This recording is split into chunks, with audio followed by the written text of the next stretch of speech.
pensais que je l'avais pris, mais... Aujourd'hui, nous allons continuer notre série d'enseignements sur les pierres de fondement. Et nous avons vu en d'autres termes le premier fondement que nous avons eu à étudier. Qui peut me dire quel est le premier fondement que nous avons eu à étudier? La parole. Et le deuxième, l'unicité. Ah, mais attention, c'est pas la blague. Alléluia. Nous avons étudié la parole et nous avons vu l'unicité. Aujourd'hui, nous allons voir notre deuxième pierre de fondement qui est le salut. Alléluia. Le salut, alléluia. Nous allons étudier ceci parce que c'est vraiment important. Sans ces pierres de fondement, tu enlèves une pierre de notre fondement, l'édifice s'écroule, il n'y a plus rien. On ne peut pas dire qu'on est apostolique si on enlève une seule pierre. Amen. Nous sommes apostoliques parce que nous sommes fondés sur ces pierres-là. Nous sommes apostoliques parce que nous sommes sur la parole de Dieu, parce que nous croyons en un seul Dieu et nous sommes sauvés par ce Dieu-là. Et nous allons voir en notre terme aujourd'hui comment nous sommes sauvés. Et peut-être qu'aujourd'hui vous êtes tous sauvés, vous avez déjà tous obéi à l'évangile. Mais qui sait, peut-être que ça va vous donner un peu plus de jus quand vous allez parler à certaines personnes à l'extérieur. Alléluia. Et c'est important de connaître les versets. D'ailleurs, les lundis, maintenant, ici, quand j'arrive, je leur demande chacun de me donner un verset qui montre que Jésus est Dieu ou un verset qui montre que Dieu est un. Alléluia. Il y a des gens qui se sentent. Il y a une personne qui a son verset favori. Alléluia. Deutéronome 6,4. Alléluia. Mais c'est bien. Amen. C'est bien. Nous devons connaître ces choses. Nous devons connaître. Il faut que tu sois une Bible ambulante. Des Johnny James. Alléluia.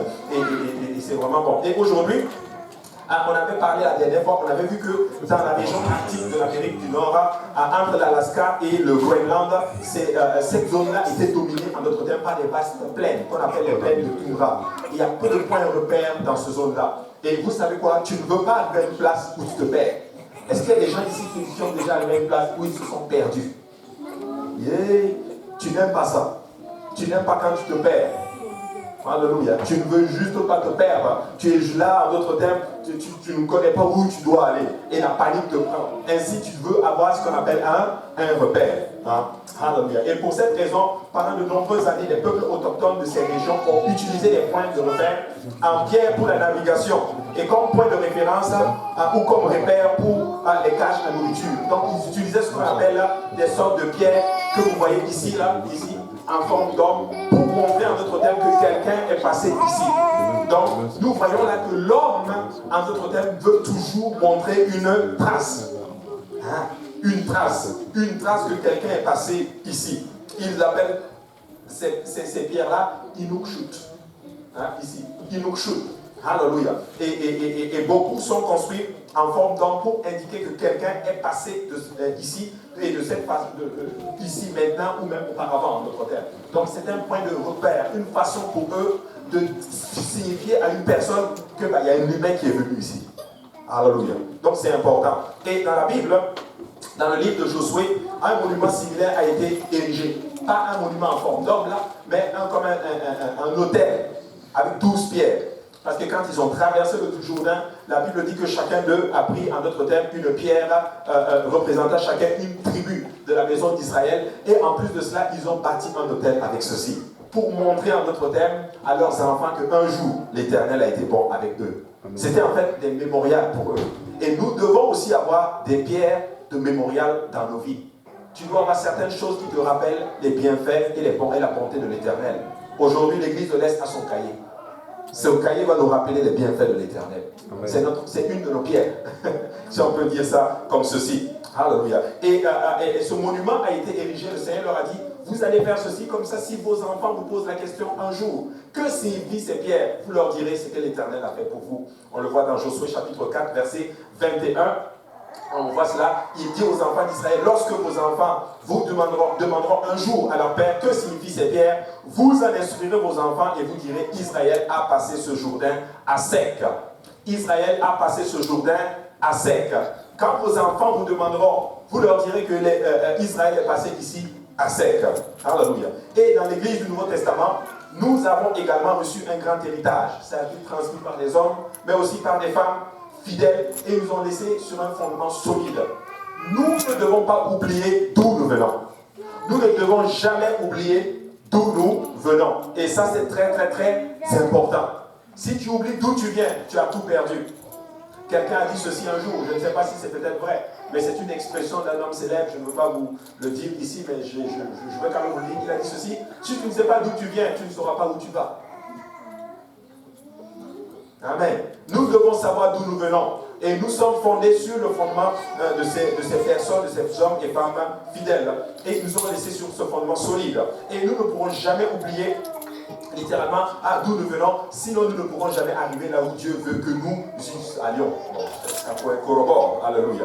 Et les chrétiens du 21e siècle ont besoin de savoir sans aucun doute que les choses auxquelles nous croyons ne sont pas seulement l'idée d'un homme. Ce que les choses auxquelles nous croyons, ce n'est pas un homme qui nous a laissé, ce n'est pas une femme qui nous l'a laissé, ce n'est pas une personne charismatique qui s'est levée un beau jour, une personne illuminée, disant que non, en écrivant des choses, et nous croyons dans ceci, comme certaines religions qui croient, en d'autres termes, à la doctrine d'un homme ou d'une femme, sans pour autant citer ces religions-là. Nous, ce n'est pas ça. La Bible dit que nous sommes fondés sur le fondement des apôtres et des prophètes, Jésus-Christ étant la pierre angulaire. Nous le voyons dans Éphésiens chapitre 2, verset 20. Vous avez été fondés, édifiés sur le fondement des apôtres et des prophètes, Jésus-Christ lui-même étant la pierre angulaire. Amen. Ce qu'il est en train de dire ici, c'est que tu enlèves Jésus-Christ de l'édifice, tout s'écroule. Ainsi, là où vous allez aller, si on vous prêche quelque chose et il n'y a pas Jésus dedans, ça ne tient juste pas debout. Partez seulement. Amen. Et aujourd'hui, nous allons regarder à la troisième pierre de fondement qui est le salut. Et depuis l'avènement du mouvement écuménique moderne, il est devenu politiquement incorrect de prêcher un message absolu. Ça veut dire quoi? Ça veut dire qu'il y a un mouvement aujourd'hui qu'on appelle le mouvement écuménique. Est-ce que vous connaissez ce mouvement-là? Ouais. Voilà. C'est un mouvement qui dit que toutes les religions se valent. Tout le monde est ensemble. Nous allons oublier nos différences, nous allons nous aimer, mais on va se concentrer en d'autres termes sur nos choses similaires en fait. Et aujourd'hui, malheureusement, tu vas trouver des églises qui veulent maintenant entrer dans ces sortes de mouvements écuméniques. Mais Église de Dieu, laissez-moi vous dire une chose. Vous savez, si tu vas être sur la vérité, tu vas être à un moment donné être absolu. Si tu vas être dans la vérité, tu vas devoir à un moment donné trancher. À un moment donné, tu seras obligé de dire, ça je ne suis pas d'accord avec ceci, ou du moins, la Bible n'est pas en accord avec ceci, et la Bible est en accord avec ceci. Et ça, c'est important de comprendre cela. Et il y a maintenant autant de variations sur le plan du salut que de domination. Et il crée malheureusement un cauchemar, je dirais même un cauchemar logique. Ça fait du sens, mais c'est un cauchemar. Écoutez, j'étais dans une religion et ça faisait beaucoup de sens quand j'étais là-dedans, jusqu'à ce que le Seigneur m'ouvre les yeux. Mais aujourd'hui, étant chrétien, je vois que ça ne fait pas de sens. Amen. Donc nous avons besoin que Dieu nous ouvre les yeux. Amen. Amen. Alléluia. Le monde ecclésiastique, si on peut le dire comme si, a résolu le problème en disant, nous allons tous au même endroit, alors oublions la doctrine et aimons tout simplement Jésus. Ça, c'est ce que le monde écuménique nous dit aujourd'hui. Tu sais quoi, on va tous aller au même endroit. Vous connaissez cette chanson quand on était dans le monde qui dit là, on ira tous au paradis.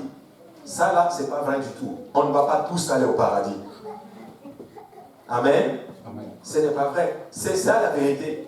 Ça a l'air brut, ça a l'air dur, ce que je suis en train de dire, mais c'est la réalité. Et vous savez quoi? Nous devons apprendre.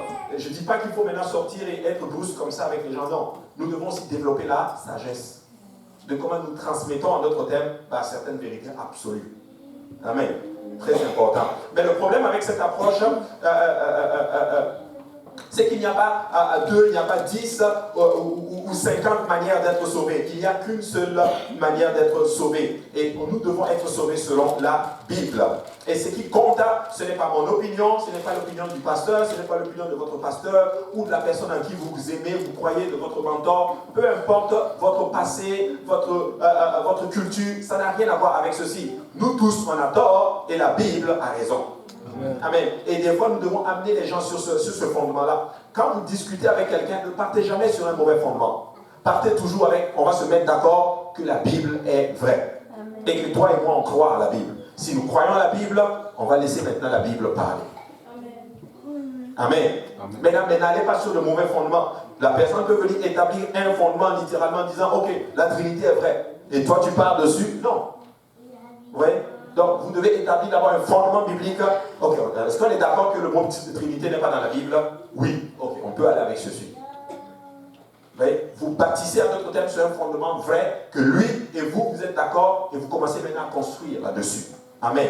C'est important. Maintenant, Ce qui compte, plutôt, ce n'est pas que nous avons raison et qu'eux ils ont tort. La chose est que la Bible a raison et que tous les autres ont tort. Maintenant, gardons cela à l'esprit. Maintenant, commençons sur un terrain théologique qui est commun à tout le monde. On va aller sur un fondement que tout le monde est d'accord, que partagent tous les chrétiens.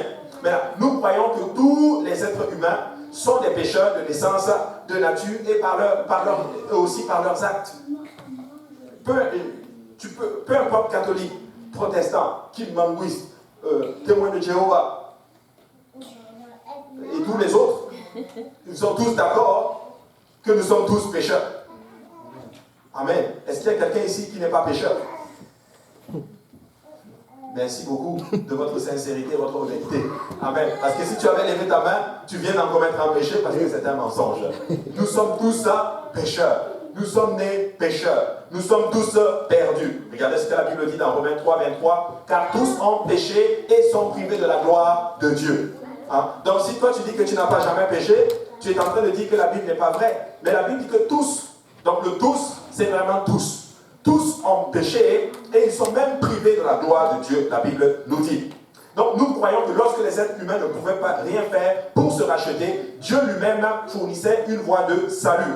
En croyant en Jésus-Christ, nous pouvons naître de nouveau et hériter la vie éternelle. Toutes les religions sont d'accord avec ceci. Et d'ailleurs, ils le disent, crois en Jésus et tu seras sauvé. Crois en Jésus et tu seras sauvé. Avez-vous déjà entendu cela? Tout le monde dit ça. Nous, on dit ça. Les autres disent ça. Et tout le monde est d'accord avec ceci. D'ailleurs, la Bible le dit dans Jean chapitre 3, verset 16. Car Dieu a tant aimé le monde qu'il a donné son Fils unique afin que quiconque croit en lui ne périsse point, mais qu'il ait la vie éternelle. Dieu a beaucoup aimé le monde. Il a tant aimé le monde qu'il a donné son Fils. Et nous comprenons ici que le mot fils est le mot chair. De toute façon, on va l'expliquer un peu plus tard. Mais Dieu a donné sa chair en sacrifice pour vous sauver, vous et moi. Alléluia. C'est vraiment un Dieu extraordinaire. Mais là, cependant, c'est là que nous nous séparons. Car alors que de nombreux groupes de chrétiens modernes prêchent l'évangile, c'est-à-dire la bonne nouvelle, peu de groupes prêchent le chemin de la Bible pour obéir à l'évangile. Alors que certaines personnes essaient de prêcher cette bonne nouvelle, ils la prêchent même, mais ils ne prêchent pas ce qu'on appelle l'obéissance. Maintenant, nous ne sommes pas en train de prêcher seulement l'évangile, nous prêchons aussi l'évangile et l'obéissance à l'évangile. Donc l'évangile, c'est l'évangile. Mais si tu n'obéis pas à l'évangile, ça ne peut plus être une bonne nouvelle pour toi. Ça devient une bonne nouvelle pour toi quand tu y obéis. Quand tu obéis, en d'autres termes, à ceci. Ça devient bien pour toi, bénéfique pour toi, quand tu obéis à l'évangile. Amen. Donc c'est important de comprendre cela. Mais là, comme tout autre commandement dans les Écritures, le savoir ne suffit pas, et même y croire, ça ne suffit pas. Connaître, ça ne suffit pas. Croire, ça ne suffit pas. Il faut poser une action. En fait, croire et connaître doit nous pousser à poser des actions. Et ces actions doivent nous mener, en d'autres termes, à obéir complètement à l'évangile. Mais si nous croyons, si nous connaissons et nous croyons, et que nous ne posons pas d'action, nous ne prenons pas des actions, en d'autres termes, est-ce qu'on ne peut même pas dire que nous avons cru? Parce que croire, selon le modèle biblique, c'est obéir en fait. C'est poser une action. Amen. Le mot grec du Nouveau Testament pour croire ne signifie pas simplement reconnaître mentalement quelque chose, c'est un synonyme de engager, c'est-à-dire s'engager. Et nous devons nous engager en d'autres termes. Vous savez, beaucoup de personnes, ils reçoivent la parole de Dieu, mais malheureusement, ils ne s'engagent pas. Ils reçoivent la parole du Seigneur, mais ils ne vont pas vraiment réellement s'engager. Ça fait comme une personne qui vit en concubinage, en d'autres termes, un homme qui vit en concubinage avec une femme et ils ne veulent pas s'engager dans les liens du mariage. C'est comme si nous sommes en concubinage avec Jésus. Mais Jésus veut qu'on s'engage, en d'autres termes. Maintenant, quand on reçoit la parole de Dieu, qu'on ne la met pas en pratique, nous sommes en train de faire ce qu'on appelle un concubinage. Amen. Vous savez, moi je bénis beaucoup Dieu pour ce que nous recevons. Nous recevons beaucoup d'enseignements. Je n'ai pas vu d'église qui reçoit des enseignements comme nous le recevons. Peut-être qu'il y en a, mais je dis que moi je n'ai pas vu.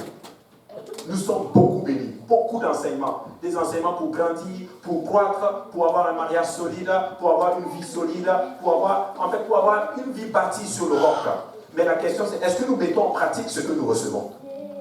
Parce que si nous mettons en pratique ce que nous recevons, peuple de Dieu, nous serons même loin que là où nous sommes actuellement. Alléluia. Donc, important de comprendre ceci. Il faut mettre en pratique ce qu'on reçoit. Et mettre en pratique ce qu'on reçoit fait de toi un sage. Le sage, c'est quelqu'un qui a la connaissance, mais qui met en pratique la connaissance. C'est ça le sage. Alléluia. Donc, c'est important. Nous devons comprendre ces choses-là. Donc, c'est-à-dire que croire en quelque chose si fortement que cela vous pousse à faire quelque chose. Maintenant, qu'est-ce que l'évangile là, de toute façon? L'apôtre Paul l'a défini spécifiquement et nous fait savoir qu'il y a trois parties dans l'évangile. La première partie, c'est l'ensevelissement. La deuxième partie, c'est la mort, l'ensevelissement et la résurrection. Et il l'enseigne aux Corinthiens dans le chapitre 15. Paul leur explique quelque chose. Paul leur dit spécifiquement, Paul, je veux vous dire c'est quoi l'évangile. Je veux vous enseigner sur l'évangile. Je veux vous rappeler sur l'évangile. Peut-être que vous l'avez reçu, mais peut-être que vous avez oublié. Mais encore, je veux vous le rappeler aux Corinthiens. Alors j'aimerais ce soir vous rappeler encore une fois, c'est quoi l'évangile. L'évangile, c'est la mort, l'ensevelissement et la résurrection de Jésus. Et quand tu lis le texte, il dit ceci, je vous rappelle, frère, l'évangile que je vous ai annoncé, que vous avez reçu, dans lequel vous avez persévéré, et par lequel vous êtes sauvés, si vous le retenez, tel que je vous l'ai annoncé, autrement vous auriez cru en vain. Paul leur dit, je vais vous rappeler quelque chose que je vous ai enseigné. Et ce que je vous ai enseigné, elle vous sauve. Elle vous sauve si et seulement si vous le retenez tel que je vous l'ai annoncé. Parce que si vous ne le retenez pas tel que je vous l'ai annoncé, vous allez croire en vain. C'est ce qu'il est en train de dire aux Corinthiens, que j'aimerais rappeler à l'église de l'Est ce soir.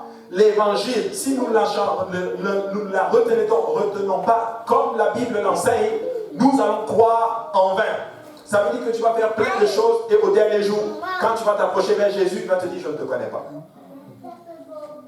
Tu ne veux pas arriver à une place où quand tu arrives à la fin des temps, le Seigneur te dit, moi là, je ne t'ai jamais connu. Écoutez, si je fais tout ceci, et que je cours, et que je fais ceci, tu as juste ta vie pour vivre pour le Seigneur, c'est qu'au dernier jour, là, il doit m'appeler par mon nom. Mais oui, il doit m'appeler par mon nom, parce que je ne veux pas courir en vain. Je ne sais pas pour vous, mais moi je déteste, mais je haïs ça, travailler pour rien. Est-ce qu'il y a des gens qui ont déjà fait ça? C'est-à-dire que tu as fait quelque chose toute la nuit. Et puis après, on te rend compte que non, en fait, tu devais pas le faire. Amen. Nous ne voulons pas de ça. Et il leur dit ceci, tel que je vous l'ai annoncé, autrement vous aurez cru en vain. Et là, au verset 3, il dit, je vous ai enseigné avant tout, comme je l'avais aussi reçu, que Christ est mort pour nos péchés, selon les Écritures. Et la façon que Paul enseigne nous rassure beaucoup. Paul ne dit pas, je vous ai enseigné seulement. Ça peut pousser à poser aussi des questions. Il dit, je vous ai enseigné comme moi aussi je l'ai reçu. Donc il est en train de dire que j'ai reçu quelque chose et c'est ce que j'ai reçu que je vous transmets. Comme Paul lui-même dira à Timothée, transmets ceci à des hommes fidèles, capables de l'enseigner. Ainsi je veux vous transférer ce que moi aussi j'ai reçu. Bien sûr, fondé sur la parole de Dieu. Amen. Il dit, je vous ai annoncé, comme je l'ai reçu, que Christ est mort pour nos péchés selon les Écritures, qu'il a été enseveli et qu'il a ressuscité le troisième jour selon les Écritures. Voici l'évangile. Christ est mort, il a été enseveli et il a ressuscité le troisième jour. Donc la marche du salut, le plan du salut, c'est trois étapes. Premier escalier, la mort. Deuxième escalier, l'ensevelissement. Troisième escalier, la résurrection du Christ. Et quand nous faisons ces trois choses, nous pouvons être garantis que nous avons obéi à l'évangile. Amen. Et ainsi nous sommes sauvés comme le Corinthien nous le dit. Alléluia. Donc vous voyez ici, nous avons la mort, nous avons l'ensevelissement et nous avons la résurrection de notre Seigneur Jésus. C'est visuel, vous avez un visuel et aussi vous avez la théorie. Et nous avons la pratique. Parce que nous avons des gens qui se baptisent au nom de Jésus, qui se répandent et qui reçoivent le don du Saint-Esprit. Vous avez la théorie, vous avez la pratique et vous avez quoi? Vous avez du visuel aussi. Alléluia. Et nous ne pouvons donc pas nous tromper en fait. Maintenant, l'évangile, c'est ces trois étapes. C'est pourquoi lors du premier culte, le premier service dans l'histoire de l'Église, après le tout premier sermon prêché par l'un des apôtres, qui est l'apôtre Pierre, après la toute première fois que quelqu'un a demandé « Que ferons-nous » et c'était le tout premier appel à l'autel. Alléluia. Le jour de la Pentecôte. Pierre a dit d'obéir à l'évangile. Et comment il a dit? Il a dit que nous devons faire 3 choses. La première chose, on le voit dans Actes chapitre 2, plutôt les 3 choses, on le voit dans Actes chapitre 2, verset 38. Pierre leur dit, répentez-vous et que chacun de vous soit baptisé au nom de Jésus-Christ pour le pardon de vos péchés et vous recevrez le don du Saint-Esprit. Pierre prêche sous l'onction du Saint-Esprit. Il prêche le jour de la Pentecôte. C'est le tout premier prédicateur de l'Église. Il prêche le premier message de l'Église. Il prêche Jésus-Christ et paf, la conviction tombe. Paf, le Saint-Esprit est là. Il prêche avec onction. Tu sais quoi? Si tu veux aussi gagner des âmes et prêcher l'évangile, il faut le faire avec onction. Il faut que tu aies l'onction de Dieu. Amen. Amen. Tu pries, tu cherches la parole du Seigneur, tu te consacres et quand tu vas prêcher l'évangile, ça va être loin. Amen. Et il leur dit, Pierre leur dit, répentez-vous premièrement et que chacun de vous soit baptisé au nom de Jésus-Christ pour le pardon de vos péchés et vous recevrez le don du Saint-Esprit. Ça, c'est ce que Pierre leur dit. Et ce que Pierre dit n'est pas contradictoire à ce que Paul a enseigné aux Corinthiens dans le chapitre 15. Amen. Donc c'est important. Donc obéir à l'évangile, c'est que nous devons nous repentir, être baptisés d'eau au nom du Seigneur Jésus-Christ et baptisés du Saint-Esprit. Maintenant, pourquoi Pierre a prêché ce message? Parce que c'est toute la dernière instruction donnée par Jésus-Christ à ses disciples lors de son ascension. Avant de monter au ciel, Jésus a donné un commandement. Il a donné quelque chose qu'on appelle la Grande Commission. Amen. La Grande Commission, c'est quoi?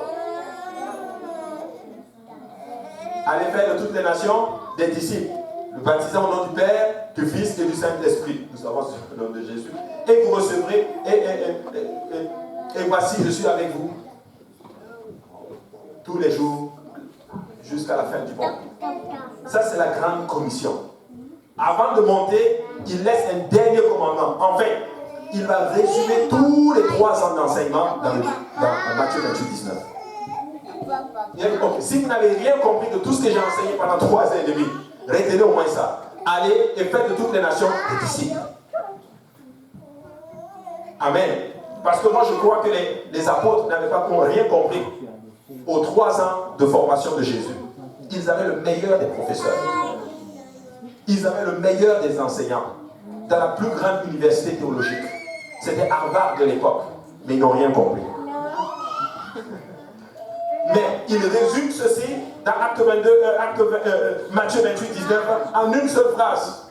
Allez, faites de toutes les nations des disciples. Les baptisés au nom du Père, du Fils et du Saint-Esprit. Et enseignez-leur tout ce que je vous ai prescrit. Et voici, je suis avec vous tous les jours jusqu'à la fin du monde. My God, quelle parole! C'est puissant ce qu'il est en train de dire ici. La question c'est, est-ce que nous obéissons à ce dernier commandement? Est-ce que nous faisons notre thème? Est-ce que nous obéissons à la grande commission? Luc chapitre 24 et 45, nous le voyons ici, la Bible dit, alors il leur ouvrit l'esprit afin qu'ils comprissent les Écritures. Et il leur dit, ainsi il est écrit que le Christ souffrirait et qu'il ressusciterait des morts le 3e jour. Et que la repentance et le pardon des péchés seraient prêchés en son nom à toutes les nations, à commencer par Jérusalem. Luc, de son côté, ne dit pas comme Pierre. Il le dit bien sûr avec ses mots, avec tout son background. Luc était quelqu'un d'assez... c'était quelqu'un d'éduqué en d'autres termes. En fait, c'était même un docteur. Donc sa façon de parler va avec aussi ce qu'il explique en fait. Il dit ceci, que le Seigneur a ouvert l'esprit des apôtres pour qu'ils puissent comprendre les Écritures. Donc ça veut dire qu'avant, leur esprit n'était pas ouvert. C'est ce que ça veut dire, non? Alors il leur ouvrit l'esprit afin qu'ils puissent comprendre les Écritures. Est-ce que vous savez que pour comprendre les Écritures, votre esprit doit être ouvert? Amen. Oui. Ainsi, avant de lire la Bible, prie. Seigneur, je veux que tu ouvres mon esprit pour que je puisse comprendre les Écritures. Et je vous assure, c'est quelque chose que le Seigneur m'a montré récemment. Amen. Et ainsi, tu vas lire la Bible et le Seigneur va ouvrir tes yeux. Tu vas comprendre des choses que tu n'avais jamais compris auparavant. Tu vas lire la même chose, mais tu vas le comprendre différemment. Et il leur dit, Ainsi, il est écrit que le Christ souffrirait et qu'il ressusciterait des morts le 3e jour. La repentance et le pardon des péchés seraient prêchés en son nom à toutes les nations, à commencer par Jérusalem. C'est Luc qui dit ça.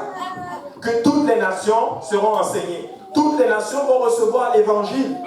Et il dit ceci, vous êtes témoins de ces choses. Et voici, j'enverrai sur vous ce que mon Père a promis. Mais vous restez dans la ville jusqu'à ce que vous soyez revêtus de la puissance d'en haut. Il leur donne des instructions et en même temps, il leur dit, allez et restez. Attendez. Attendez la puissance pour faire l'œuvre que je vous ai appelé à faire. Tu as besoin de la puissance du Seigneur pour faire le travail de Dieu. Ainsi, des fois, nous ne devons pas être pressés. Et beaucoup de personnes vont sauter les étapes. Les apôtres devaient attendre que le Saint-Esprit vienne avant d'aller être réellement des témoins du Seigneur. La Bible dit qu'il les conduisit vers Béthanie et ayant levé les mains, il les bénit. Et pendant qu'il les bénissait, il se sépara d'eux et fut enlevé au ciel. Donc Jésus a dit littéralement dans Luc chapitre 24 qu'il va être crucifié et qu'il va ressusciter. Mais là, pourquoi je sais qu'ils n'avaient rien compris, les apôtres, et je ne peux pas dire que nous sommes mieux qu'eux, parce que si nous étions peut-être à leur place, peut-être qu'on aurait encore moins compris qu'eux. Parce qu'eux, ils étaient plus consacrés que nous. Mais ce que je veux dire, c'est ceci. Parce que s'ils croyaient réellement à Luc 24, quand Jésus est mort, ils n'allaient même pas paniquer.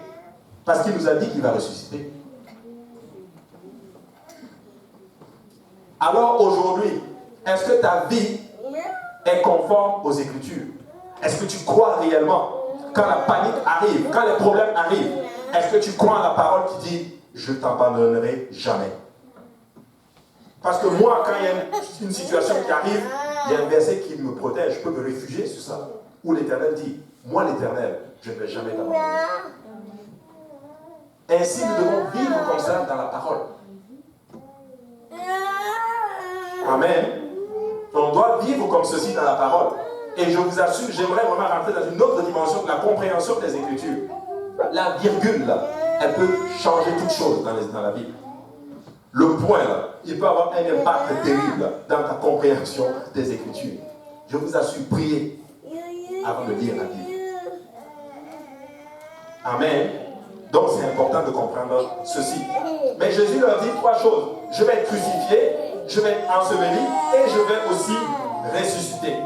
Et à cause de cela, je veux que vous sortiez et que vous prêchiez la repentance, le baptême en mon nom et le baptême du Saint-Esprit, qui est la promesse du Seigneur en fait. Et la dernière chose que Jésus fait sur cette terre avec ses disciples, c'était de mettre l'accent sur l'observation de l'évangile. Jésus a insisté là-dessus. Faites de toutes les nations des disciples. Alléluia. Enseignez-leur. Faites des disciples.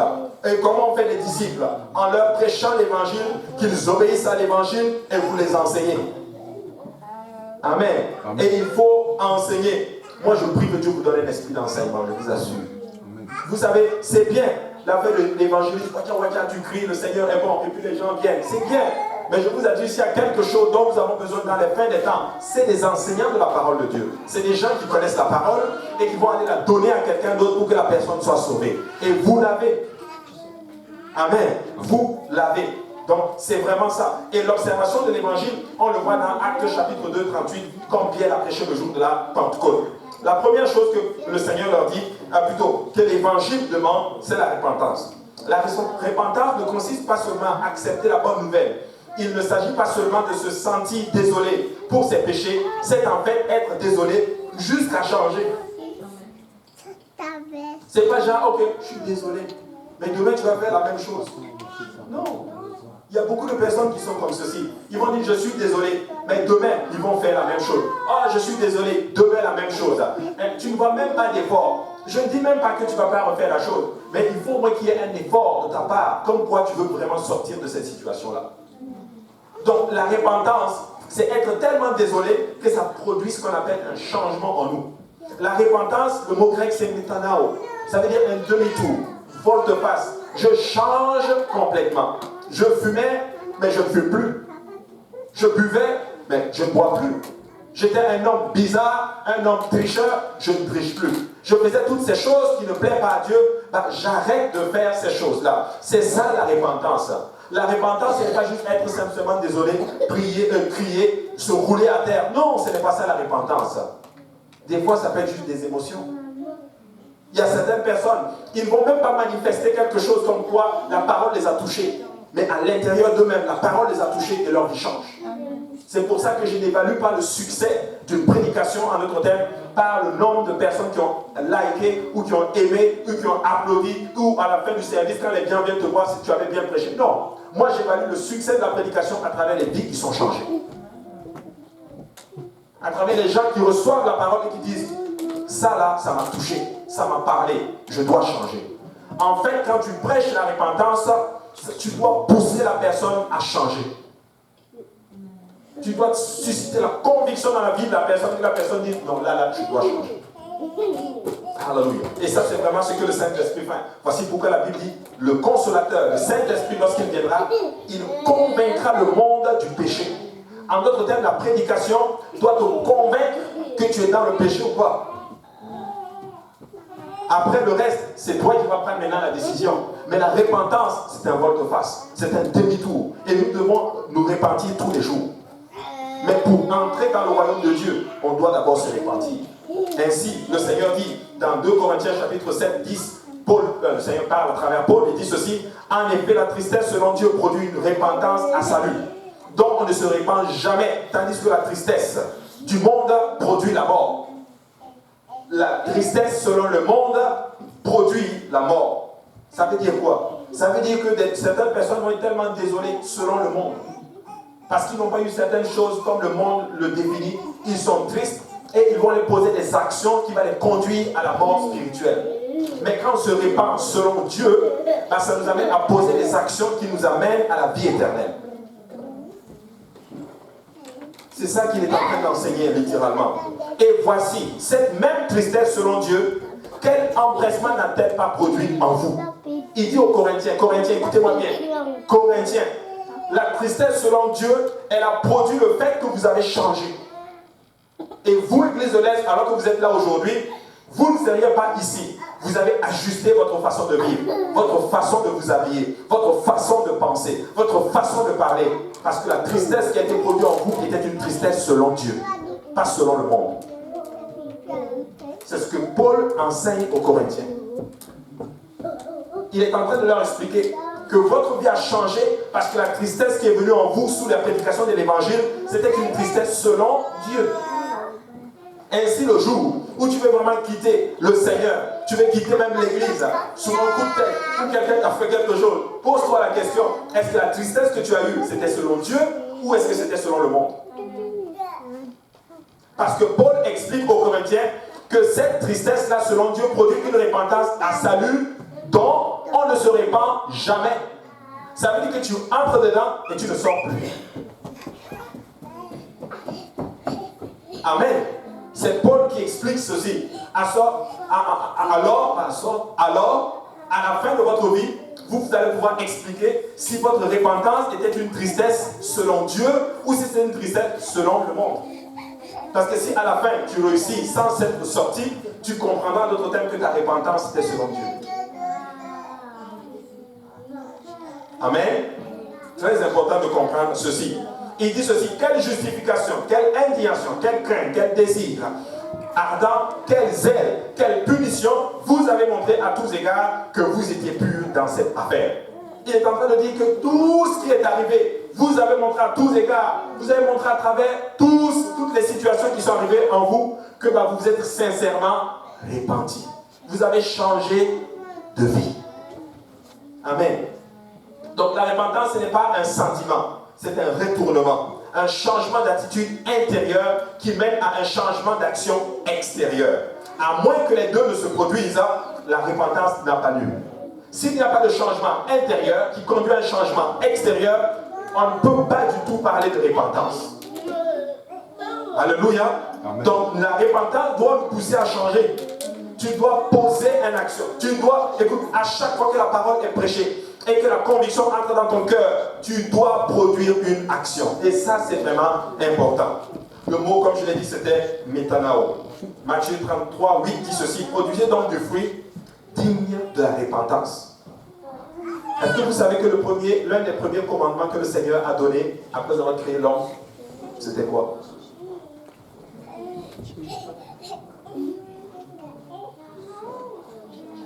Hein? Aller et...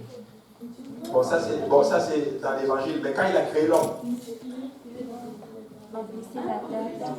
la première chose qu'il a fait, il les a bénis, mais après il les a demandé quelque chose. Soyez, en fait, produisez, soyez, multipliez-vous. Étudiez bien le mot multipliez-vous, soyez productifs, portez des fruits. C'est pas des fruits, ça peut être ça. Des mangas là que nous voyons, c'est ça, mais c'est pas seulement ça aussi. Tu dois produire des fruits. Amen. C'est ça qu'il nous demande. Je vais même aller beaucoup plus loin. Dieu s'attend à ce que tu produises des fruits. Ainsi, la sainteté, c'est un fruit. Et il s'attend à ce que tu le produises. Donc, il est en train de dire que nous devons produire des fruits qui montrent notre repentance, qui sont dignes de notre repentance. Amen. Donc, la repentance est importante pour le salut. Sans la repentance, oublie, il n'y a même pas de pardon de péché. Si la personne vient avec moi ici, vous appelez quelqu'un, c'est pour ça que ces derniers temps, maintenant, je suis un peu, le Seigneur, je ne sais pas, je crois que avec un peu plus de maturité que j'arrive un peu à avoir, ça me parle. Il y a des personnes, des fois, qu'on amène pour se faire baptiser. Mais des fois, je regarde la personne, tu ne vois pas de repentance. Parce que la personne ne comprend pas ce qu'il fait. Amen. Donc c'est important. Il faut que vous voyez un désir de repentance dans la vie de la personne. Après, vous ne pouvez pas contrôler la vie de la personne. Mais si vous sentez qu'il y a un désir, qu'il y a une repentance qui s'est faite, alors la personne peut être baptisée au nom de Jésus. Amen. Luc chapitre 13 et verset 3, la Bible dit ceci: non, je vous le dis, mais si vous ne vous repentez pas, vous périrez tous également. Ça, c'est le Seigneur Jésus qui parle. Il dit ceci, que si on ne se répand pas, il dit que nous allons mourir. Amen. Non, je vous le dis. Mais si vous ne vous repentez pas, vous périrez tous. Il parlait, il y avait un auditoire devant lui. Et il leur dit, vous devez vous repentir. Il ne leur dit même pas, ok, je vais vous faire ceci, vous bénir. Non, vous devez d'abord vous repentir. Il faut reconnaître que nous sommes des pécheurs. Nous ne sommes pas parfaits. Personne ici ne fait les choses bien. Nous sommes tous mauvais. Et nous sommes bons par Jésus-Christ. Amen. Oui, c'est ça. Moi, je suis mauvais. Mais comme je suis en Jésus et que Jésus est bon, je deviens automatiquement bon. C'est ça que ça veut dire être en Christ. Ça veut dire que toi et moi, là, on n'est pas bien. Mais quand on nous prend et qu'on nous met dans Jésus, et comme Jésus est bien, nous devenons bien. Amen. Amen. Et donc, il faut comprendre ces choses-là. Donc, nous devons nous repentir, littéralement. Maintenant, après ceci, le Seigneur nous enseigne, plutôt les apôtres nous enseignent, ou le Seigneur nous enseigne spécifiquement, à travers la Bible, que nous devons être baptisés. Donc, nous devons revêtir Christ à travers les eaux de baptême. Donc, quand nous sommes baptisés, la Bible dit que nous avons revêtu Christ. Donc, il va comparer en d'autres termes le baptême à un vêtement que quelqu'un porte. C'est quoi un vêtement? Le vêtement là, il te couvre ton corps. Il protège ta nudité. Il protège littéralement et il fait de toi une personne présentable. Mais il est en train de dire que lorsque nous entrons dans les eaux de baptême, notre vêtement là, c'est Jésus-Christ. Amen. Voici pourquoi il dit, vous tous qui avez été baptisés en Christ, vous avez revêtu Christ. Donc, votre vêtement, c'est Jésus. Ainsi, quand on te voit, on voit Jésus. Amen. Nous sommes ensevelis avec Christ quand nous sommes baptisés. Romains chapitre 6 et 4, la Bible dit, nous avons donc été ensevelis avec lui par le baptême, en sa mort, afin que comme Christ est ressuscité des morts, par la gloire du Père, de même, nous aussi, nous marchons en nouveauté de vie. C'est pourquoi il est absolument crucial d'être immergé dans l'eau au nom de Jésus-Christ. Et c'est lui qui a été enterré pour nous. Certains disent, mais moi je dois être, si je suis baptisé au nom du Père, Fils et Saint-Esprit, ça va bien. Mais non, nous ne voyons pas ça dans la Bible, justement. Voici pourquoi, quand on est baptisé au nom de Jésus, nous avons revêtu le Seigneur. Nous portons maintenant son nom spécifiquement sur notre acte de naissance spirituelle. Parce que quand un enfant naît, on lui fait un acte de naissance. Et sur l'acte de naissance, on va mettre ses parents, le nom de ses parents. Et on va prendre le nom de son père et on va lui donner ce nom-là. Pour montrer que cet enfant appartient spécifiquement, ou du moins, il vient de cet homme-là et de cette femme-là. Donc, sur notre acte de naissance spirituelle, vous allez voir Jésus. Amen. C'est important de comprendre ceci. Donc, quand le diable vient te pointer là, sors l'acte de naissance. Tu dis, voici, je suis son enfant. Même si les enfants la dérangent, regardez, ils sont en train de se rouler à terre, en train de jouer. Est-ce que ça les enlève de la famille Kamkan ou de la famille Louis? C'est ça, non? Non. Ils restent dans la famille. Donc quand nous sommes dans le Seigneur, nous ne sommes pas entiers, nous faisons partie de la famille. Alléluia. Donc c'est important de comprendre ces choses-là. Donc chaque chrétien dans votre Bible a été baptisé de cette façon-là au nom de Jésus. Et le baptême d'eau, dans le livre des Actes, le jour de la Pentecôte, dans Acte 2, 38, 3000 âmes sont entrées dans l'église au nom de Jésus. Les croyants des Samaritains, Acte 8, 16. La maison de Corneille, Acte 10, 48, au nom de Jésus, au nom du Seigneur Jésus.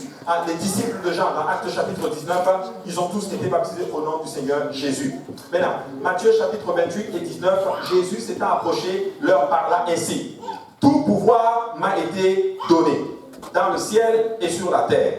Allez, faites de toutes les nations des disciples, les baptisant au nom du Père, du Fils et du Saint-Esprit. Et quelqu'un dira, mais voici, ça c'est Jésus qui parle. Et c'est vrai, bon, c'est Jésus qui parle, parce qu'il s'est dit, Jésus s'étant approché, dit. Mais nous devons comprendre ce passage. Amen. Nous devons comprendre ce passage. Jésus était en train de leur donner une instruction. Nous n'avons pas un baptême qui est en train d'être fait ici. Alors quand quelqu'un va venir avec ce passage-là, dites-leur, on a fait un baptême qui est fait ici. Nous avons une instruction qui est donnée. Et une instruction est donnée pour qu'elle soit respectée. On ne donne pas une instruction juste pour le fun. Tu le donnes avec l'espérance qu'elle va être acceptée. Elle va être obéie. Si je sais que personne ne va respecter l'instruction ici, moi je ne vais même pas la donner. Ça ne sert à rien. Est-ce que vous êtes d'accord avec moi? Amen. Mais si je sais qu'il y en a qui vont le respecter, tu vas donner l'instruction. Donc une instruction est donnée pour qu'elle soit respectée. Donc Jésus est en train de donner une instruction ici. Vous devez aller faire de toutes les nations des disciples, les baptisant au nom du Père, du Fils et du Saint-Esprit. Maintenant, il faut comprendre qu'est-ce qui se passe ici. Dans ce passage, comme on a dit, il n'y a pas un baptême qui est fait, c'est une instruction. Et on voit ici que le nom est au singulier. Voici la question qu'on pose souvent. Combien de noms y a-t-il dans ce verset? Il y en a qui disent un seul. Lequel? Donc, vous voyez, il n'y a aucun nom dans ce verset. Parce que Père, ce n'est pas un nom. Fils, ce n'est pas un nom. Et Saint-Esprit non plus, ce n'est pas un nom. Mais le nom étant au singulier est en train de nous donner une indication. Ça veut dire qu'il y a un nom qui symbolise le Père, le Fils et le Saint-Esprit. Donc, il est en train de montrer spécifiquement que le Père, le Fils et le Saint-Esprit ne sont pas distincts. Sinon, le haut nom serait au pluriel. Amen. Maintenant, nous devons trouver le nom pour pouvoir respecter l'instruction. Maintenant, je suppose que vous ne connaissez pas le nom du Père, mais vous connaissez le nom du Fils, qui est Jésus. Jésus. Donc, si tu as le nom du Fils, si le Fils s'appelle Jésus, donc obligatoirement le Père s'appelle Jésus. Et obligatoirement, le Saint-Esprit s'appelle Jésus, parce que leurs noms ne sont pas différents. En fait, Matthieu 28, 19 est en train de nous dire ceci, que Jésus est le Père, le Fils et le Saint-Esprit. Amen. C'est ça qu'il est en train de nous enseigner spécifiquement. Voici pourquoi quand vous entrez dans la Bible, tous ceux qui ont été baptisés au nom du Seigneur Jésus. Aucun baptême n'a été administré au nom du Père, du Fils et du Saint-Esprit. Regardez dans Jean 5, 43, Jésus dit ceci, je suis venu au nom de mon Père. Donc le Père, c'est Jésus. Il dit, Matthieu 1, 21 dit, tu appelleras son nom Jésus. Donc le Fils, la chair qui est née. Jean 14, 26, Le Saint-Esprit que le Père enverra en mon nom. Donc le Saint-Esprit a le nom de Jésus. Vous comprenez? Donc le Jésus est le Père, le Fils et le Saint-Esprit. Maintenant, Matthieu n'écrivait pas a écrit son évangile en 62 après le Seigneur Jésus. Donc il faisait une déclaration sur l'unicité en fait de Dieu, littéralement. Maintenant, je ne veux pas juste ouvrir cette porte-là, mais certains théologiens effectivement le montrent, et on a des preuves là-dessus, que le Matthieu 28 disait, peut-être que vous le voyez, dans les textes originaux, ce n'est pas ça qui apparaissait. Dans les textes originaux, ce n'était pas écrit. Ça a été rajouté dans les traductions. Amen. Très important de comprendre ceci. Maintenant, le baptême est absolument essentiel pour le salut. Jean 20 et 23 dit ceci: ceux à qui vous pardonnerez les péchés, ils leur seront pardonnés. Et ceux à qui vous leur retiendrez, ils leur seront retenus. Certaines personnes prennent ce passage et ils disent ceci: comme tu m'as fait du mal, moi là, je ne veux plus te pardonner. Parce que la Bible dit que si moi je ne te pardonne pas, là, toi aussi, tu seras condamné. C'est écrit pourtant, non? Ceux à qui vous pardonnerez les péchés, ils leur seront pardonnés. Et ceux à qui vous les retiendrez, ils leur seront retenus. Oui, il y a des gens qui fonctionnent comme ceci. Comme tu m'as insulté, moi là je ne te pardonne plus. Et puis là tu es condamné, tu es perdu. Ce n'est pas ça qu'il est en train de dire. Amen. Il est en train de parler de l'Église. L'Église a le pouvoir de retenir les péchés de quelqu'un. Ça veut dire quoi? Tu peux venir pour te faire baptiser ici et l'Église refuse. Tes péchés sont encore fermés. Il est en train de dire que vous, l'Église, le corps du Christ, je vous donne le pouvoir de pardonner les péchés des gens. Et le Saint-Esprit, moi, je vais les remplir. Donc, le baptême pour le pardon des péchés, c'est la responsabilité de l'Église. Et remplir du Saint-Esprit, c'est la responsabilité de Dieu.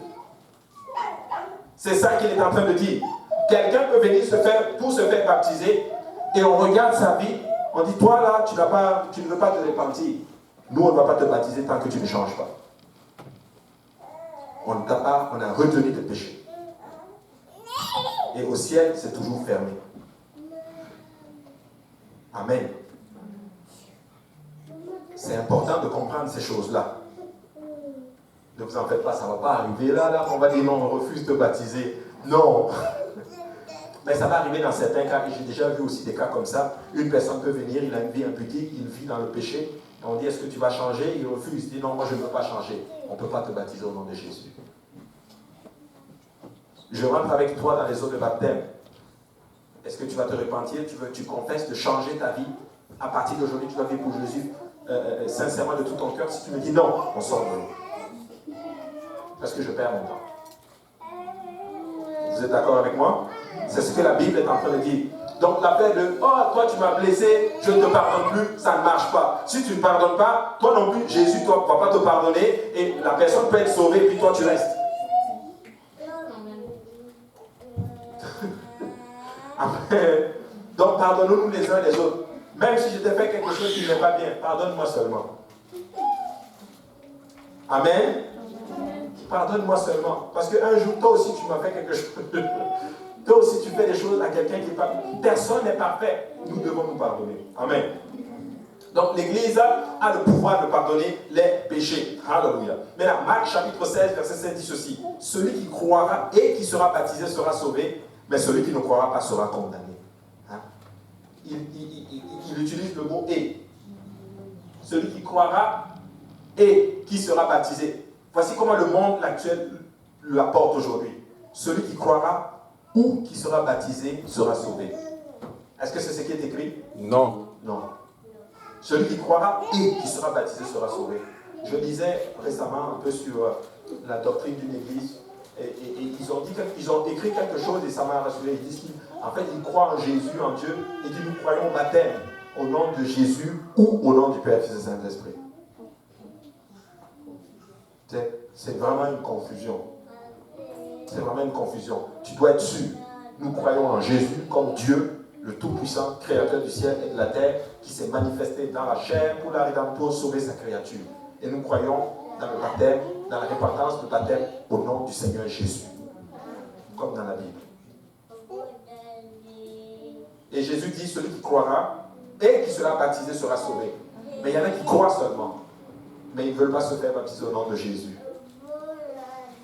Maintenant, d'autres vont dire, mais regarde, et celui qui croira celui qui ne croira pas ne sera condamné. Ce n'est pas écrit, celui qui ne croira pas et qui ne sera pas baptisé sera sauvé.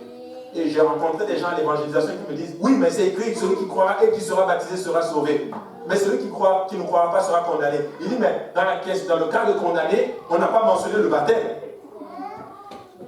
J'ai dit, ok mon ami, tu es d'accord avec moi que si tu ne crois pas, là, tu ne vas même pas te faire baptiser. Donc il n'a même pas perdu son temps écrit, celui qui ne croira pas et qui sera baptisé. Et qui ne sera pas baptisé. Vous comprenez? Donc si la personne vous dit, ah c'est pas écrit, celui qui ne croira pas et qui ne sera pas baptisé ne sera pas sauvé, dites-le, mais attends, tu es d'accord avec moi que si tu ne te crois pas là, tu ne vas jamais te faire baptiser. Mais si tu crois et que tu vas entrer dans le royaume, tu dois être baptisé. C'est ça qu'il est en train d'expliquer. Amen. Amen. Très important. Alléluia. Maintenant, ça c'est vraiment le baptême. Donc nous avons vu que le baptême, en tout cas, bon, ça c'était le lundi, le baptême, il y a deux choses. Il y a le mode et il y a la formule. Le mode, c'est que ça se fait par immersion. On va te plonger complètement dans l'eau. Ça veut dire tremper complètement. Et la formule, c'est au nom de Jésus. Pas autrement. Parce que nous ne voyons pas autrement cela dans la Bible. Tout le monde était baptisé au nom du Seigneur Jésus. Amen. Maintenant, troisième étape, c'est le Saint-Esprit. Et on a bientôt fini. Le Saint-Esprit, Acte 1:8 nous dit ceci, mais vous recevrez une puissance, le Saint-Esprit survenant sur vous, et vous serez mes témoins dans toute la Judée, dans la Samarie, et jusqu'aux extrémités de la terre. Il dit que le Saint-Esprit, c'est une puissance. C'est quoi une puissance?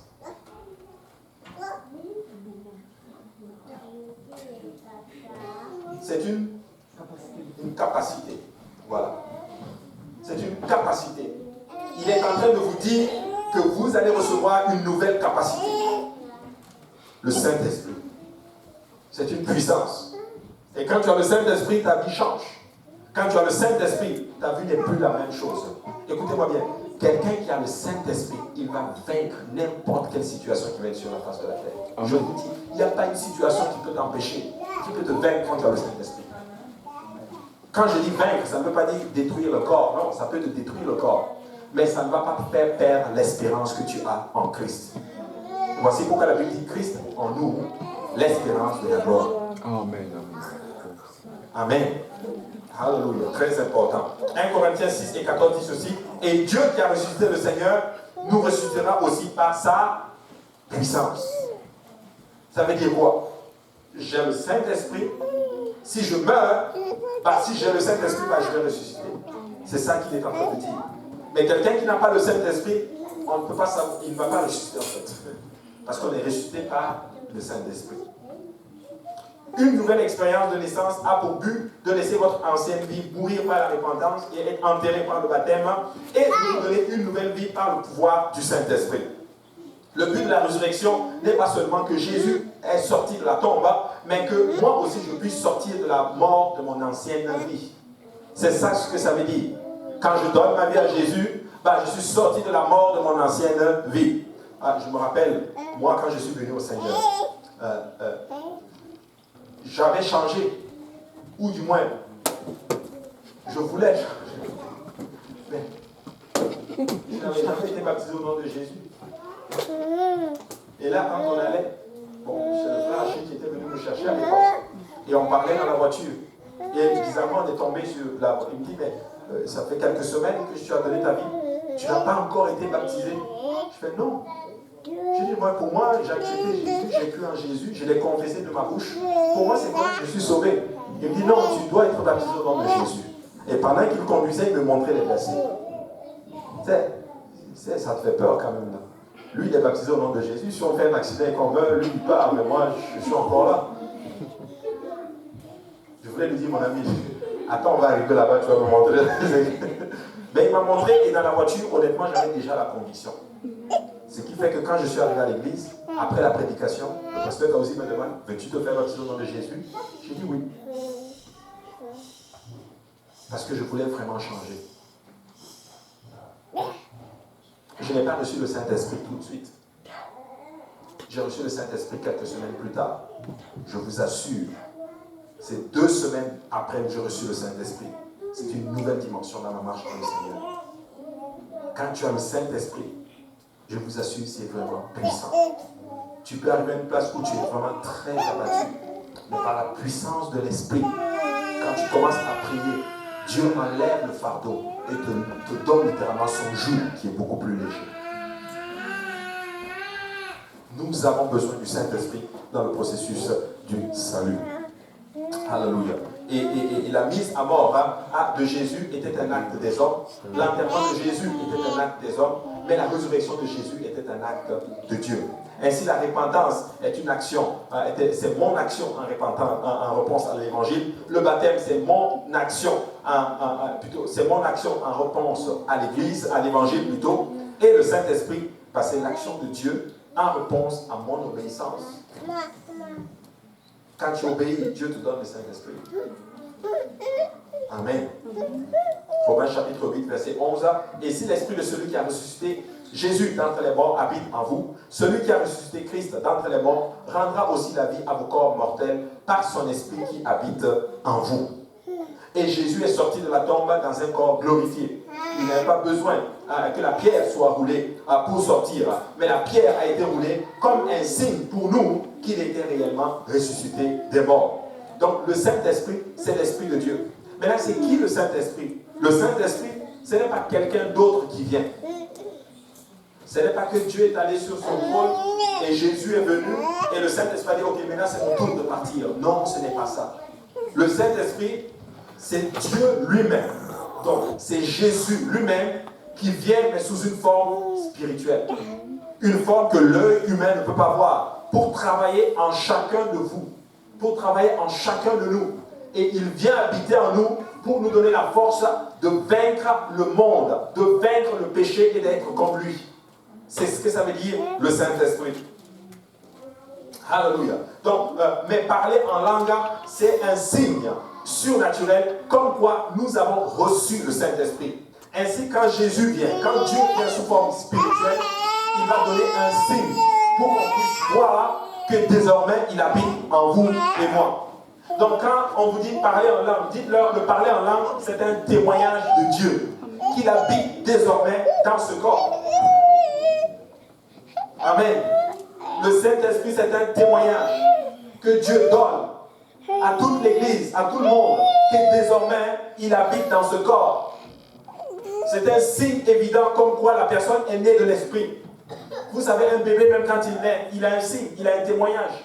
Dieu donne un témoignage audible pour que nous sachions quand l'enfant sort, littéralement, que l'enfant est vivant. Qu'est-ce qu'il fait? Il pleure. Il pleure. Pendant l'Afrique, quand tu vas accoucher, il va pleurer. Ou elle va pleurer. Ou elle va pleurer. Ça, c'est... Tu le sais, panique pas, c'est normal. Savez-vous que quand un enfant naît et que l'enfant ne pleure pas, savez-vous ce qu'on fait? On tape l'enfant pour qu'il pleure. Voici pourquoi quand quelqu'un vient qui ne reçoit pas encore le Saint-Esprit, on a envie de prendre ça et de le taper. Je présente. Non, voici pourquoi nous sommes... Et les gens disent, mais pourquoi vous criez sur les gens? Pourquoi vous dites, vas-y, vas-y, vas-y? Et c'est la même chose qu'un accouchement. Moi, j'ai eu la grâce d'assister littéralement à l'accouchement de mes enfants. Écoutez-moi bien, c'est exactement comme si on priait pour que quelqu'un reçoive le Saint-Esprit. Les infirmières sont là. Allez, pousse maintenant. Pousse. Attends. On va attendre un peu. Il n'y a plus de contraction.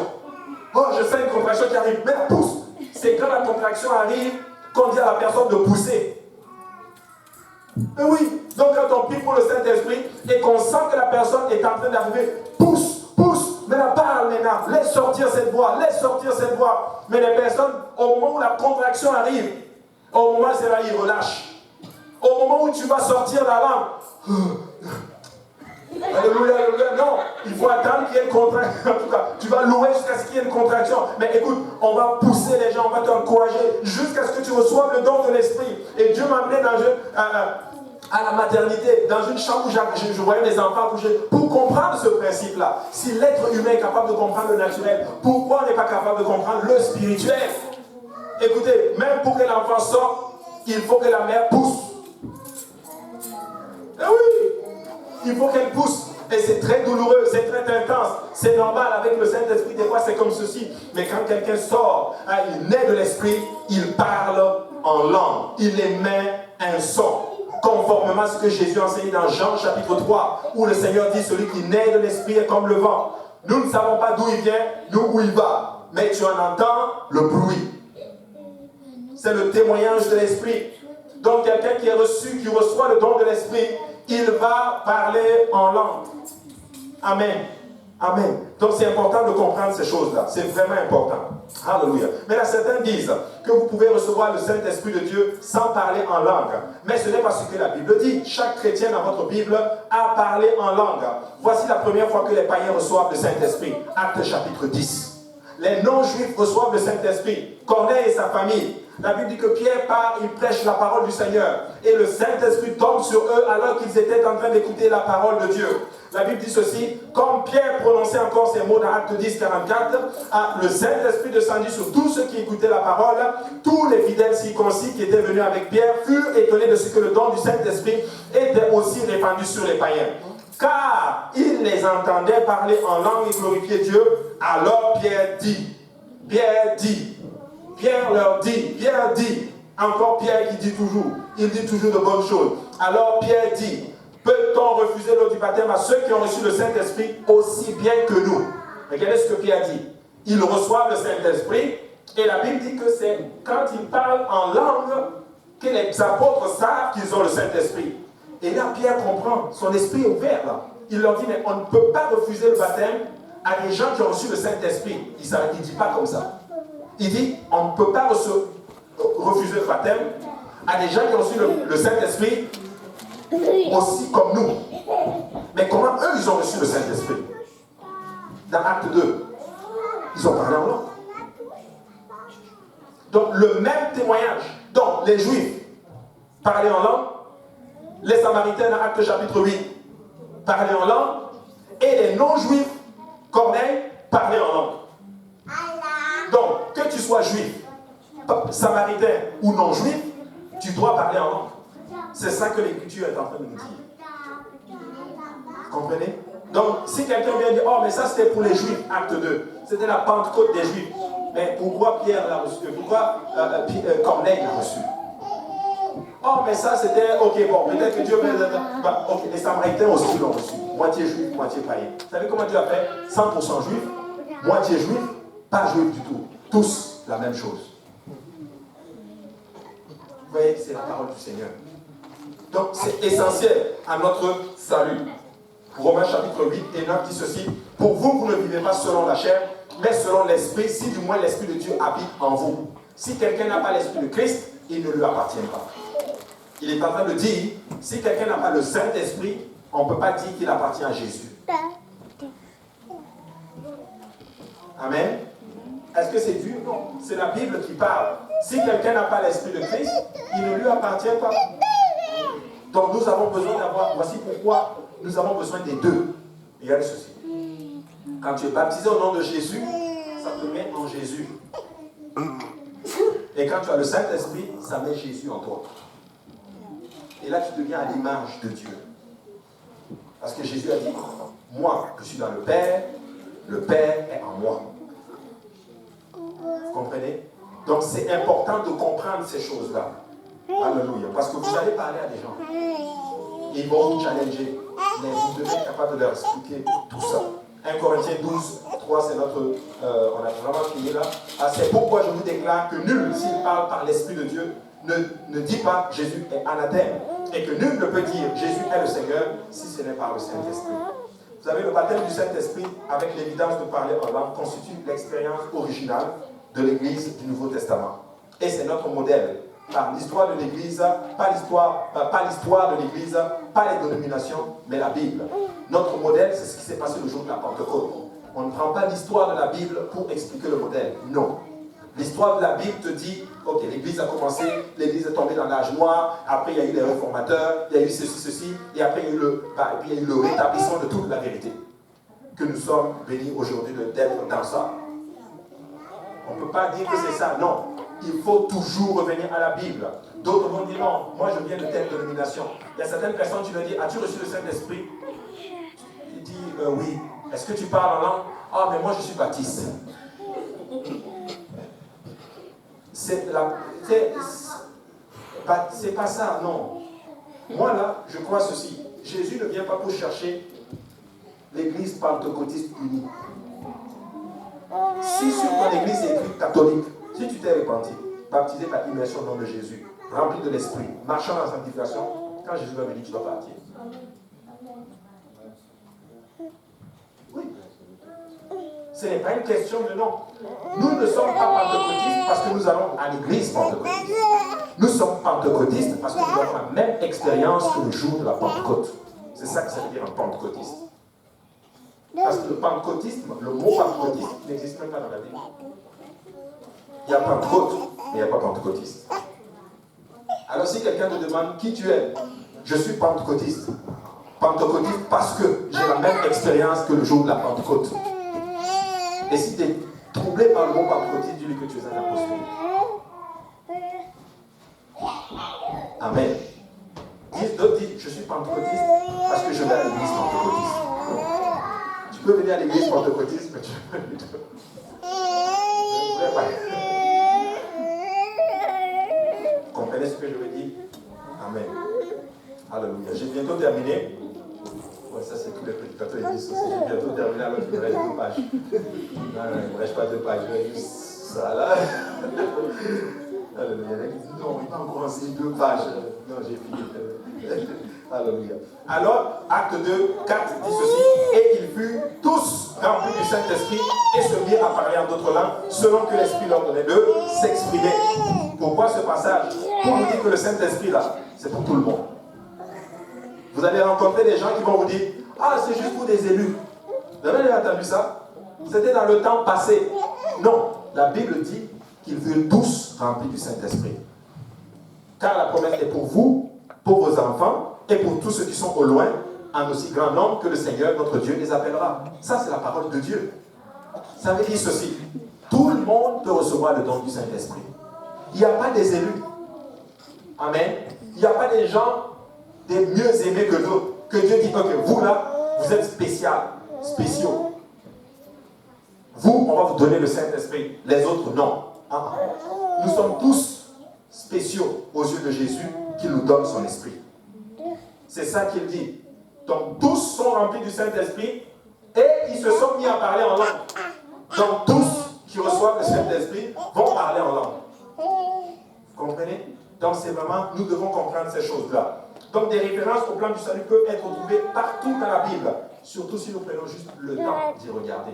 Je vais vous dire c'est quoi le problème. Les gens ne prennent pas le temps de regarder. Vrai ou faux? Je t'assure, si tu regardes bien la Bible, tu ne vas pas manquer l'unicité de Dieu. Tu ne vas pas manquer le nom de Jésus. Tu ne vas pas manquer le baptême du Saint-Esprit avec l'évidence de parole. Savez-vous comment est venu en fait le mouvement pentecôtiste comme nous l'avons aujourd'hui, le pentecôtisme unicitaire dans lequel nous sommes bénis d'y être aujourd'hui? C'est le réveil d'Azusa Street aux États-Unis. C'est des groupes de personnes qui n'avaient jamais expérimenté la puissance du Saint-Esprit avec l'évidence de parler en langue. Ils se sont enfermés, ils ont étudié la Bible et ils ont remarqué quelque chose. Ils se sont dit, mais on voit que les gens qui reçoivent le Saint-Esprit, ils parlent en langue. Et pourquoi nous, on n'a pas cette expérience? Ils ont prié, ils ont jeûné, ils se sont même enfermés, ils ont cherché la parole de Dieu. Et puis un jour, je ne sais plus, je ne me rappelle plus de l'année, Dieu les a visités, Dieu les a tous remplis du Saint-Esprit. Et de là est parti le mouvement du pentecôtisme que nous avons aujourd'hui. Si nous prenons le temps de regarder la parole de Dieu, nous ne pouvons pas être confus. Le problème, c'est que beaucoup ne prennent pas le temps de le regarder.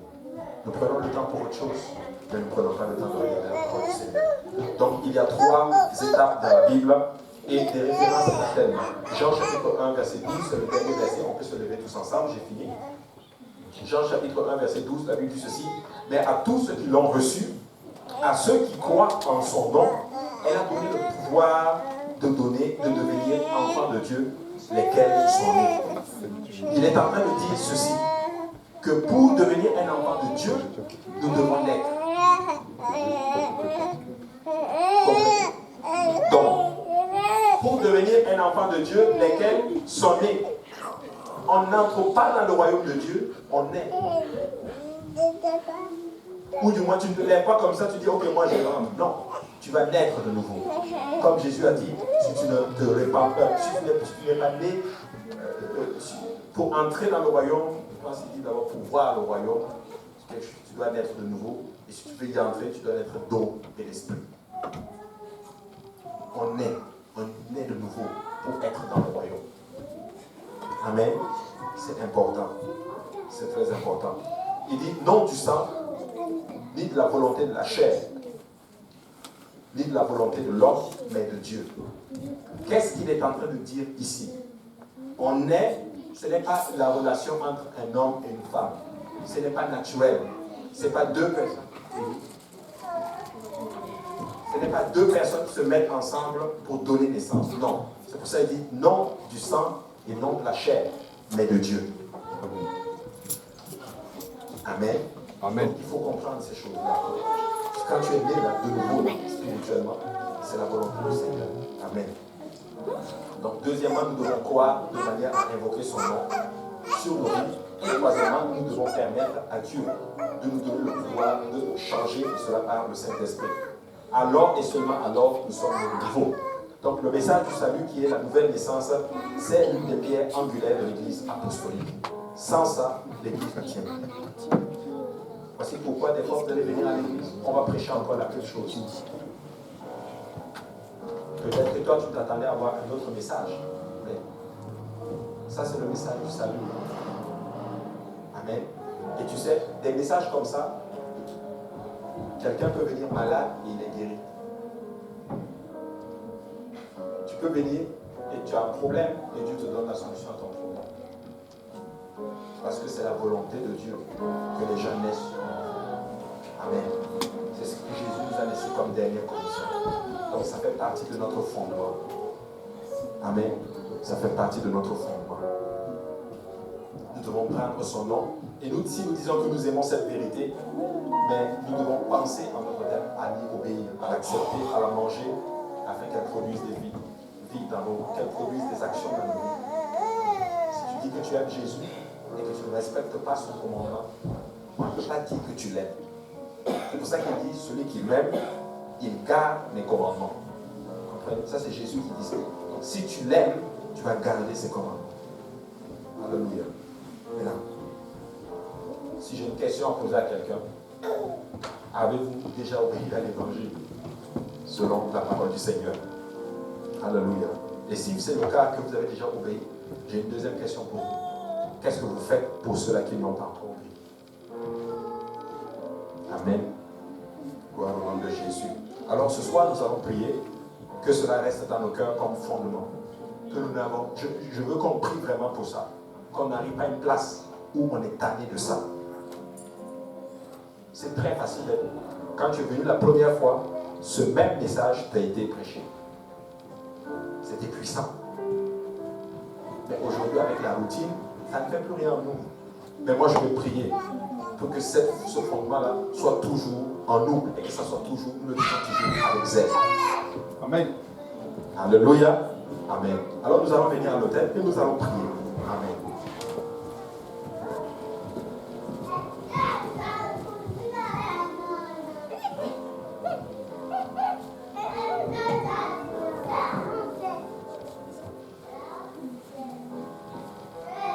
Alléluia.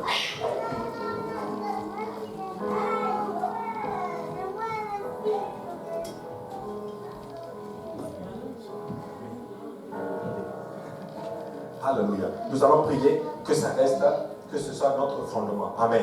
Ne vous fatiguez jamais de prêcher l'évangile. Amen. Ne soyez jamais fatigués.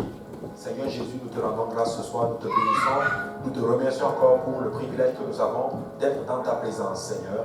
nous avons étudié le troisième fondement. Aujourd'hui, nous croyons que nous devons être baptisés en ton nom. Nous devons nous repentir avant, baptiser en ton nom et recevoir ton esprit. Alléluia. Nous le croyons, Seigneur.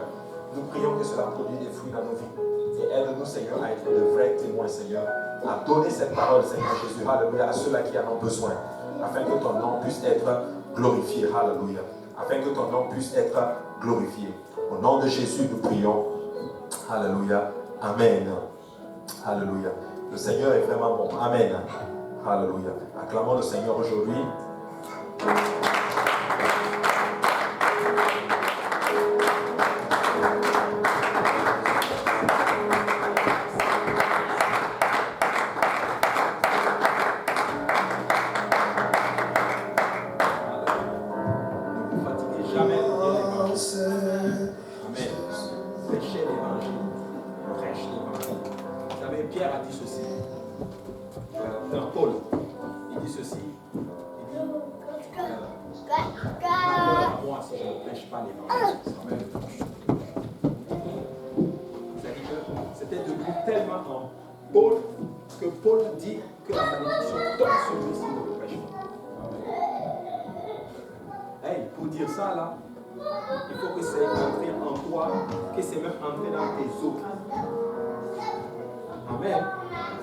Que Dieu nous aide.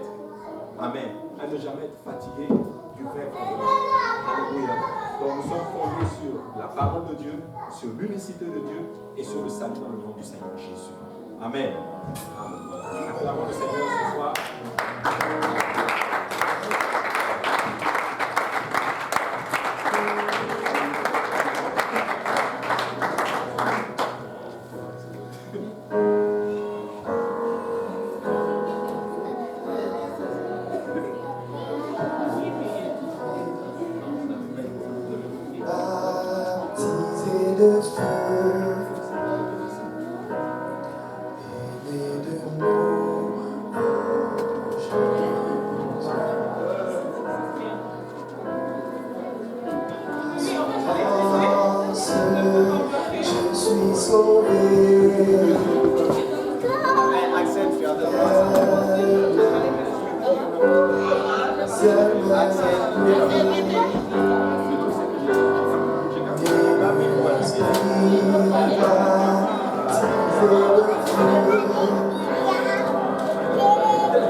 saison 1. Ah, j'y peignais. À la première, à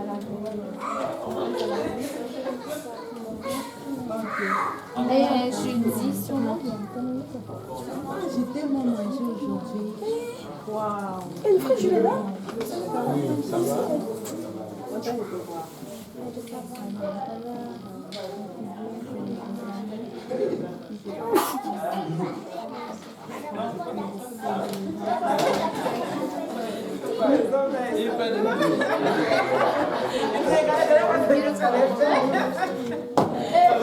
Mon c'est beau-frère.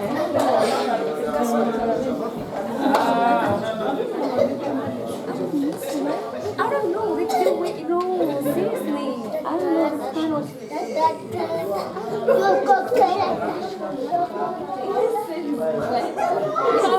I don't know, like, you don't care for me. I don't want to laugh. No, but seriously, I'm serious. I don't know. You don't care. Posé quand cette semaine. Ah, c'est très tout. Je posais quand le père fait cette semaine. C'est ça, après on va le voir. Laetitia. Tu marches